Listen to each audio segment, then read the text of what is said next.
شیخ خالد حنفي زړونه وګټل زبردست کار یې وکړ. هغه کارنامه چې تر اوسه چا نه ده کړې.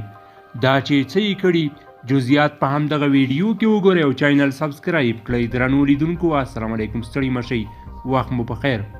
د طالبانو د حاکمې ادارې د امر بالمعروف وزارت خبرداری ورکړی چې که پور لرونکي نور د پیسو په بدل کې د نجونو پیر و پلور وکړي محاکمه به کړل شي.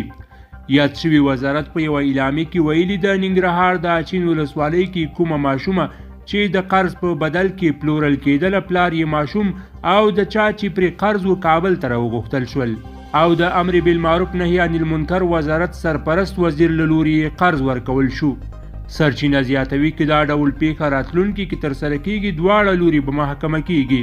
د طالبانو له واکمنېدو سره د افغانستان له مختلفو سیمو د پور لرونکو لخوا د پور په بدل کې یې د پوروړو د لوڼو د وړلو راپورونه ورکړل شوي.